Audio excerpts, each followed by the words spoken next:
started with the committee meeting. Since we don't have the agenda item number, when it's your turn, you can just come up and discuss what the item actually is.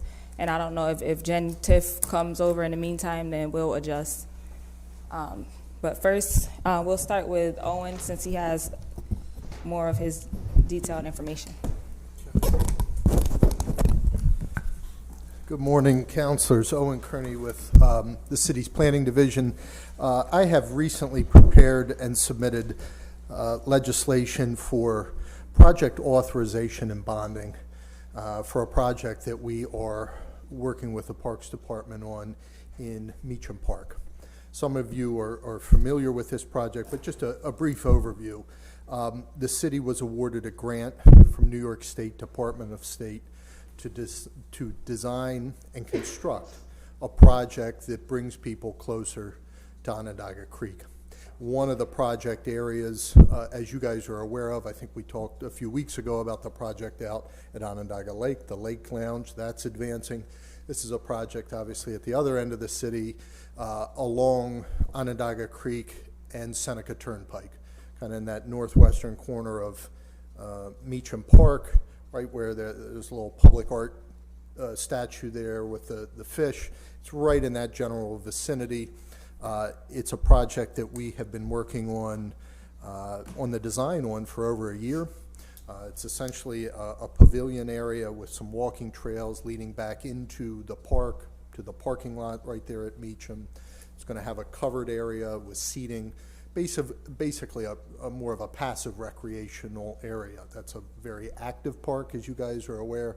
This is an opportunity for residents, parents, folks that are using the park, have a seating area, sit down on a covered seating area, no less, and a bit of an overlook over Onondaga Creek also. We've had 3 public meetings to date, have had broad public support for this project. We're about 95% complete on the design. We're also nearly complete with the permitting with New York State and the Army Corps of Engineers. And so the legislation that'll be before you here in a week or two is, again, 2 fairly standard items: authorization to advance into construction and project bonding.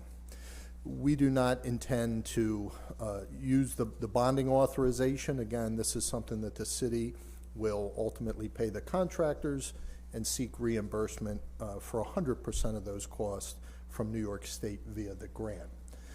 So those are the 2 items that will be coming before you, and obviously happy to answer any questions. And I should note, I just very recently, probably about a half an hour ago, sent you some concepts of the park. If you're interested in seeing them, I apologize. They probably should have got to you before 20 minutes ago, but they should be in your inbox. And if you have any questions about them, I'm obviously happy to talk through them. What was the dollar amount again on the grant? The total grant award was approximately $475,000. Part of that's being used for the design, and so the legislation before you has a not to exceed amount of approximately $385,000, and that's just for the construction and construction oversight, inspection, things like that. Oh, and so let me ask you this question, because when this all started out, we talked about the pavilion, we talked about the little park area, Sure. But there was supposed to be a boat launch. That scrapped? The boat launch, we do not have a formal boat launch. New York State, and more specifically the U.S. Army Corps of Engineers, who we have to get a permit from, those big banks are essentially a flood control device. They look just kind of like the edge of the creek there, but they are a flood control device, and they are, I've come to find out, highly regulated. And what you do along those banks is, as you can imagine, of great concern to them.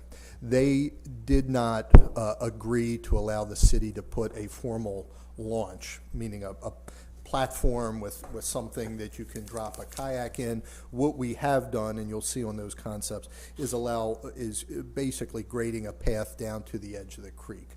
That all of this will be gated, but folks that want to go down there would have the ability to walk down there along the edge of the creek using this pathway. But we do not have a formal launch area based on those permitting agencies essentially not allowing it. And it does, I don't know if you had a chance to look at the images, but it does make it a little safer without having it, because it would be more like just an open deck, and we Yep. wouldn't be able to supervise it at all. Right.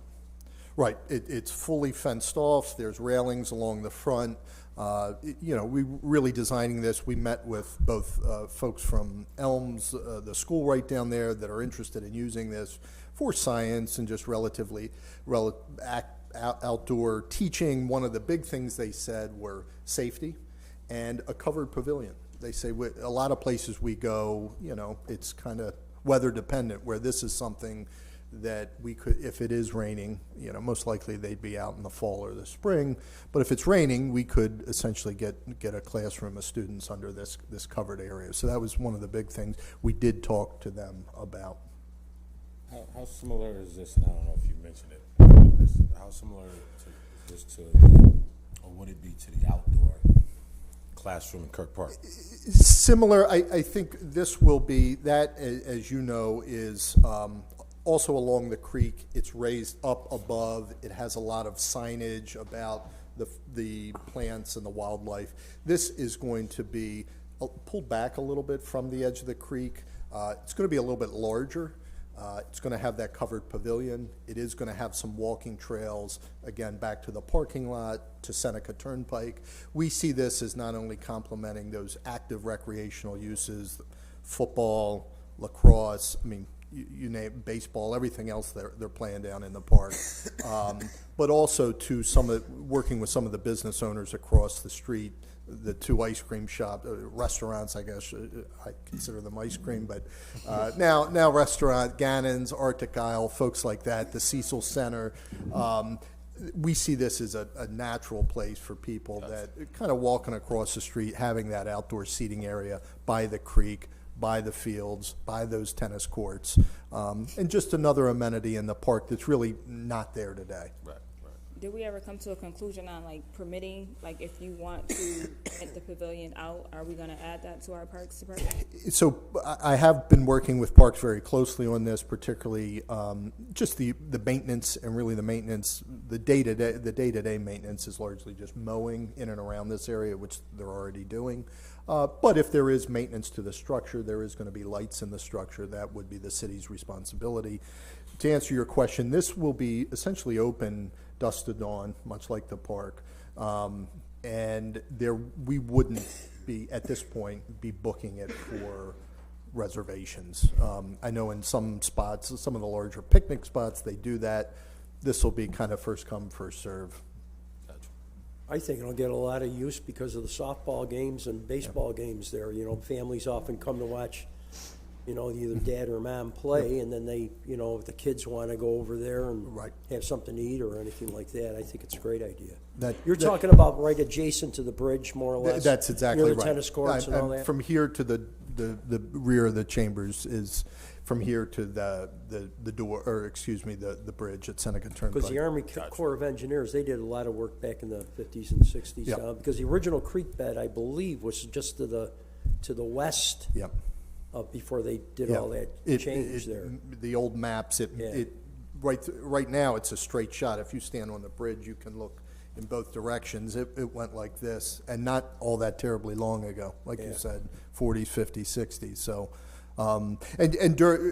quite candidly, during the public meetings, we had broad public support. We were at the Cecil Center last fall and did our presentation and kind of asked for questions. And as you guys can imagine, you frequently get a mix of questions and opinions. We really didn't have any people in opposition, people kind of nodding their heads saying, hey, great, good idea. And that, so For the I think most part, it is the only thing they wanted to make sure that you guys weren't moving the statue. the statue. Don't move the art, build around it. That's what we're doing. And so it's a relatively modest amenity, but it's one we think is not really down there. And we think, again, between those businesses, the sports leagues, it'll be just something nice to add to the park.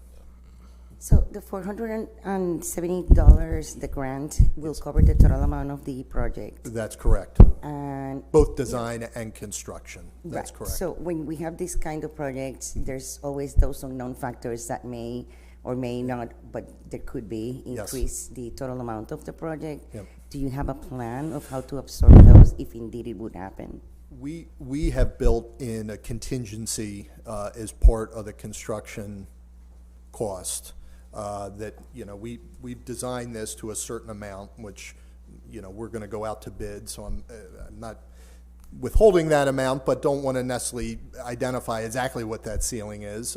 We want to put it out and have a competitive bid.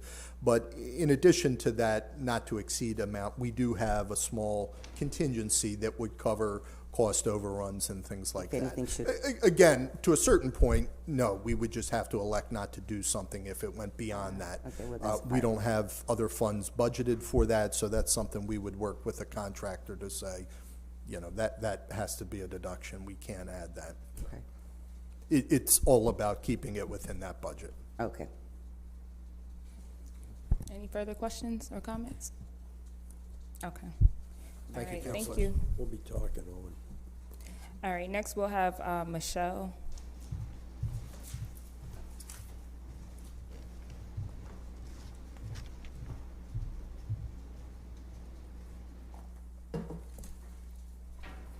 And you can introduce yourself and then give us, I know you're going to discuss, is it the second phase? You can kind of tell us exactly what's coming up.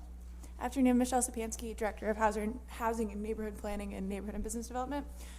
So we are getting ready to continue on with all of the properties that are going to transfer to the land bank in phase 17. So we are kind of finally getting to the point in the land bank life cycle where we're getting caught up effectively through kind of across the entire city. This phase was by far our biggest that we have ever had. We started the phase with about 915 properties from the beginning. Of that, approximately 40% have redeemed. So we're also starting to see properties that owe a lot less, so it makes it a lot easier for them to kind of redeem, which is exactly what we're hoping to be seeing.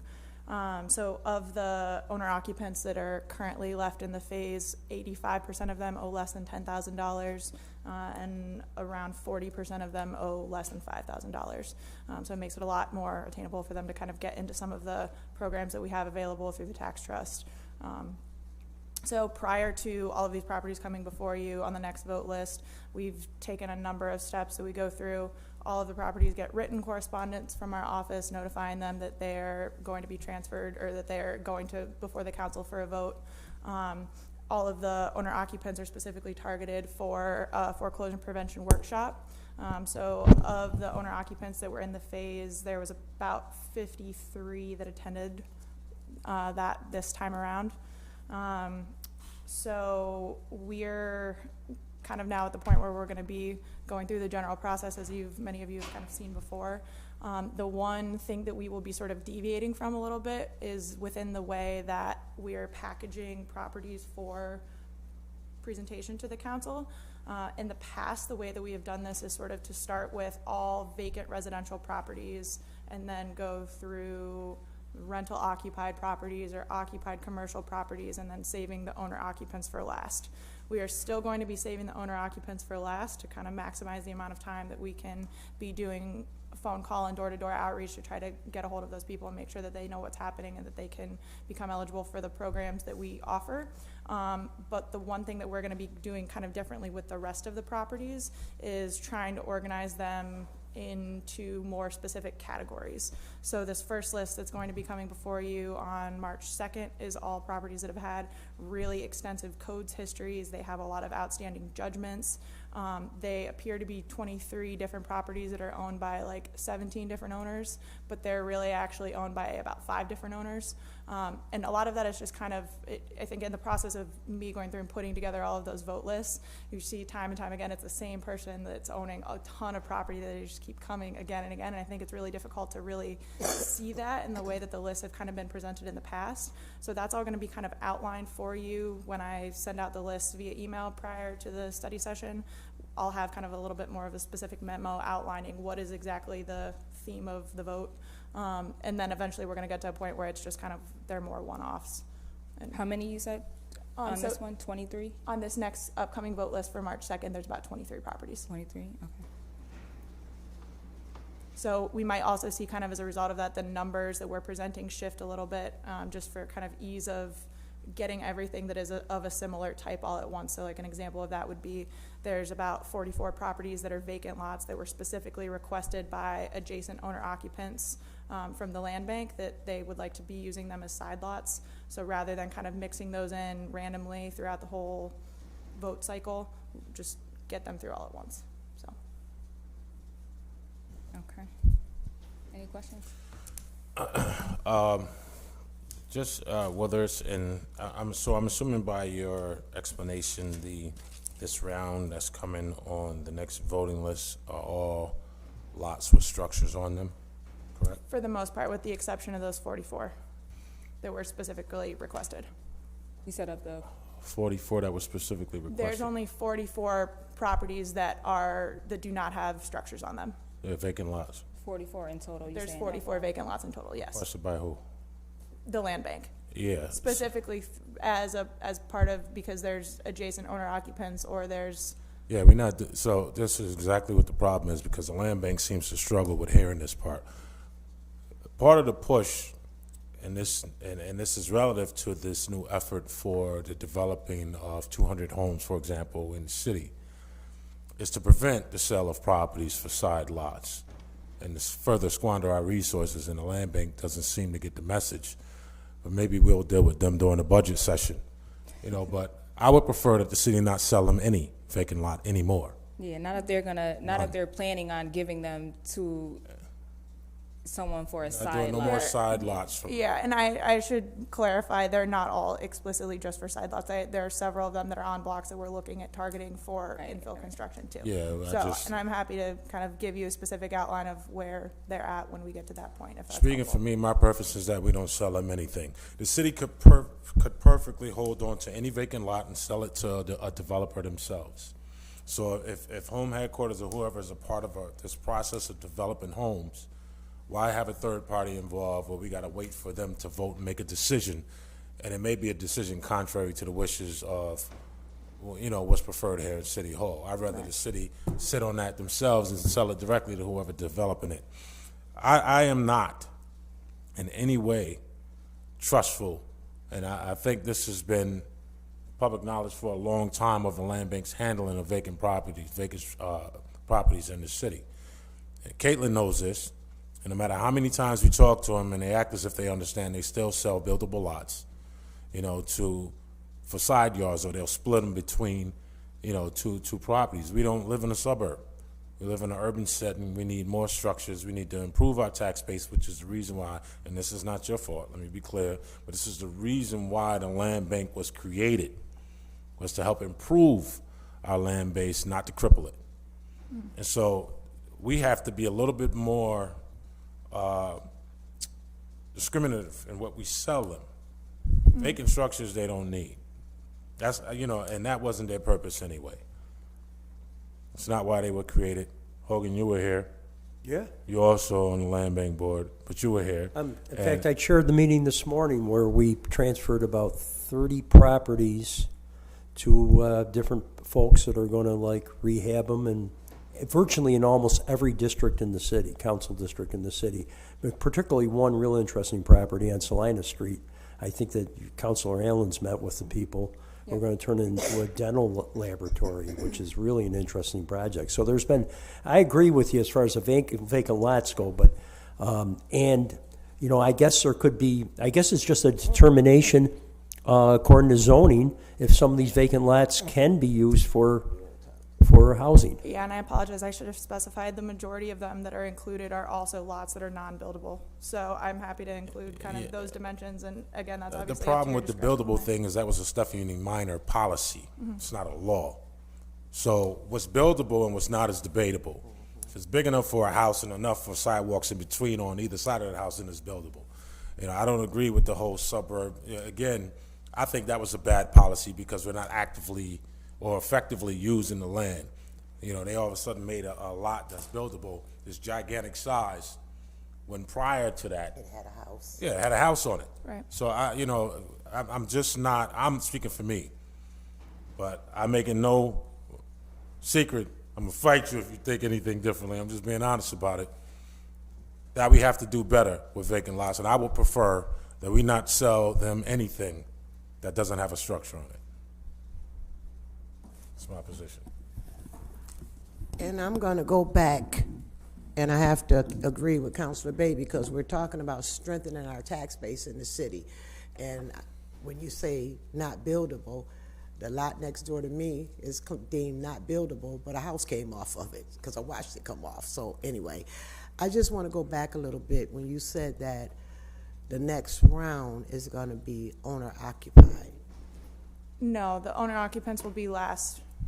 Okay, because They'll I be, have they some will of the still, owners. yeah, we want to make sure that they have the absolute maximum amount of time possible to Okay. go through door-to-door outreach, that we're doing phone call outreach, that they're able to kind of make progress with getting into a tax trust or do whatever steps that they need to do. And how many, what's the number of owner occupied?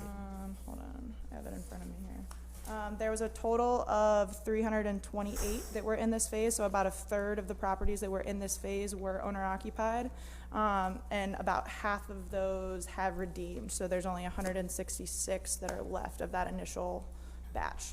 And as I said, of the ones that are remaining, that 166, 85% of them owe less than $10,000, and 40% of them owe less than $5,000. Okay, and that for me is where my problem is gonna come in, because I know we've been doing this for a while, and we're talking about when we hit the owner occupieds, okay? And Pat, Liam, Land Bank, yep, you're on it. But my thing is, if we move these people that's occupying a house, we take that property, move them out, and that property is gonna sit for how long before anything moves or happens to it? See, that's where I have an issue, because right now, we can push them to take care of their taxes, but once it sits empty, how many other houses do you guys have sitting empty before we take on another 166? If I Well, could you know, add to that. President Hudson's point, I mean, obviously, the council votes on every one of these properties, so, I mean, it's up to the council to determine whether to hand it to the land bank or not, correct? Yeah, that is correct. If I could add to that, though, and I don't want to misread anything, and maybe it could be clarified, but nobody's supposed to be obligated or forced to move, and I'm concerned that that's still the thinking, that people have to move, and it's even public thinking. So, you know, the president was right to state it in that way. People think when the land bank sees their property that they have to move out of their property. Yeah, I mean, Caitlin can speak to that process in more detail, but I do know that in general, that if the property is not structurally deficient, the goal is to kind of maintain stability. So they first, when a property is transferred to them, they do an evaluation of what is the structural integrity of the property. Is it safe for people to be living there? If it is deemed that it is safe, then there's a conversation that is had of, is it a viable path for those residents to be staying in that house? Do they have a plan that they could ostensibly rent the property for a period of time in a way that's sustainable, and kind of like making a plan? That's something that they have done before. And like I said, Caitlin And could then speak I to it hear more you though, because I'm gonna go back, because the handful of people that do call me, what it takes is one medical bill Absolutely. and they're in trouble. Absolutely. So that's what's happening to a lot of these folks. Mm-hmm. It's a medical bill that put them where they are. Absolutely. And I think that we should be a little more open than to say, I'm gonna take your home of 20 years because you had a medical bill that hit you. Absolutely, and that's part of the reason that we're trying to do the amount of outreach that we are doing in our office, and that you get those sheets is kind of documenting, here's the correspondence that we've had from them, and then again, it's kind of your discretion as to, in those certain situations, to make those calls. We certainly don't, the goal of what we're trying to do here is not to destabilize properties from owner occupants. So certainly are sensitive to that. I want to re-suggest what I suggested in the past, that we need some kind of special programming for seniors and persons on fixed income. You know, their income is not going to get any greater, despite no matter how much the market changes. And you know, I don't think we want to be responsible for somebody who lives in their house for 40 years, and you cause them to move, and that becomes a part of their health Yeah. problem, because that's not unrealistic. You know, that stress can create a lot of problems for elderly. So again, that's not all on you, but I kind of say that to us as a group, you know, and certainly to the administration, that we need to give some consideration to something in that direction, because the people most impacted are usually seniors. Absolutely. And to Councilor Bay's point about the previous thing, about the vacant lots, there's got to be, especially rezone coming up, I mean, there's got to be determination what vacant lots can be built on or not.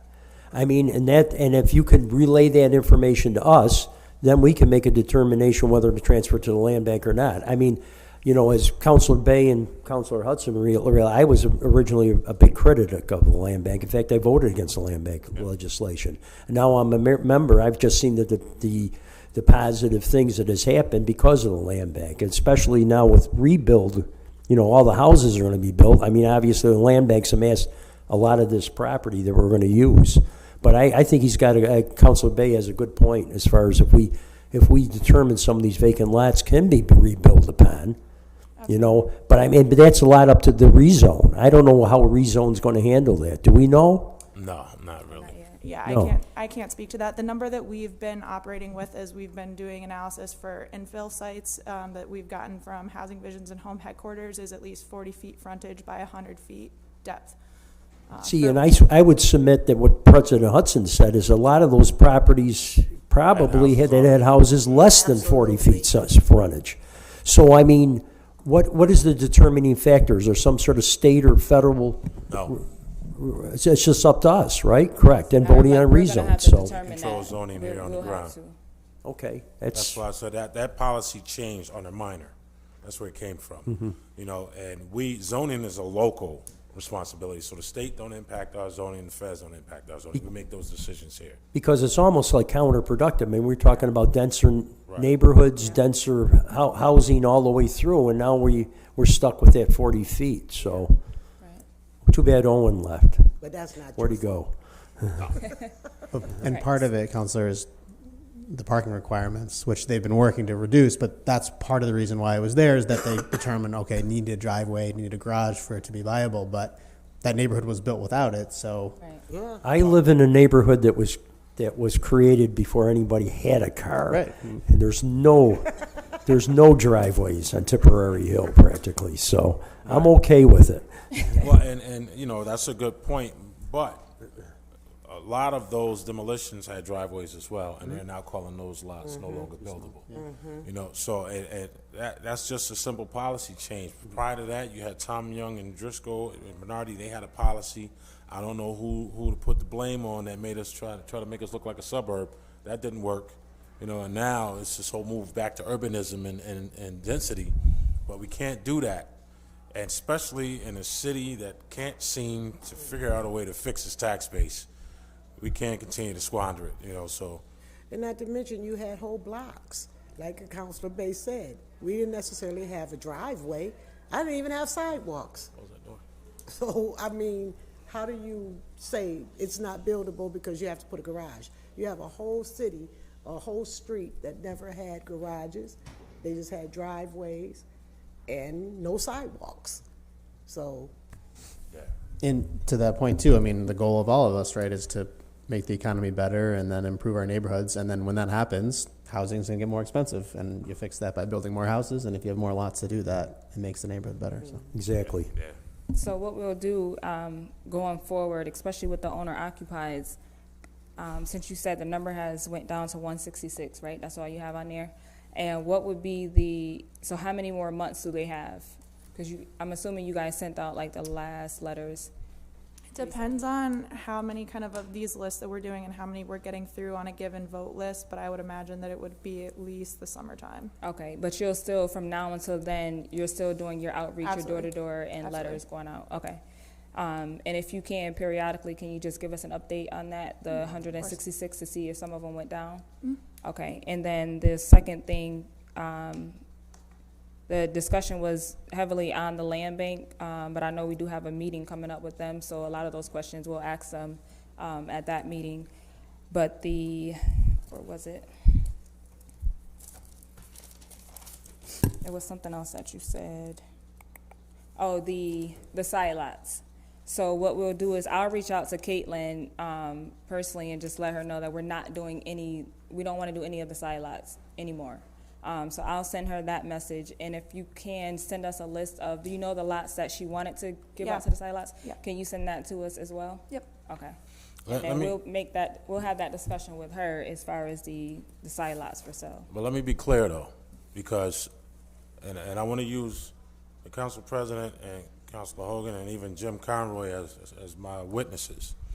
When I held up the land bank enabling legislation before it was created, it was based on the fact that it would acquire too many properties and wouldn't be able to unload them fast enough, that it would essentially hoard them, that it couldn't maintain the maintenance, and that they would squander the land resources. So this has been a topic since this thing started.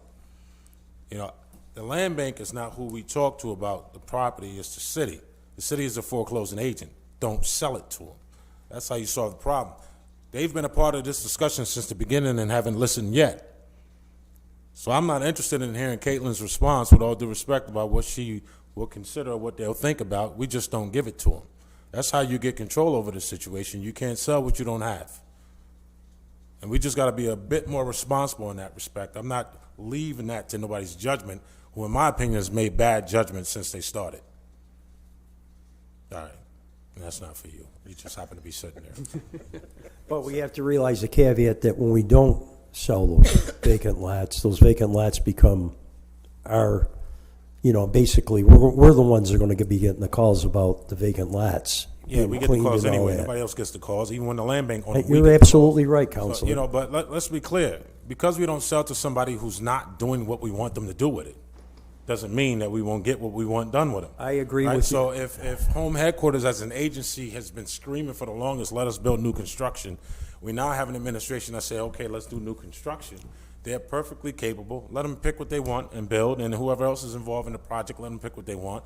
We don't need a middleman third party who's then going to take those and break them in half and sell them off to somebody else. I agree with That's you. not what we need. I agree with you, Counselor Bay, and I also think that we should make it abundantly clear to the rezone that we want to have a definite impact as far as building goes, as far as frontage and all that goes. Okay, anything else? All right, thank you. And we had no special permits or no zoning and no items. Okay. All right, so we're all set. So we adjourn? Yep. I gotta go leave the car.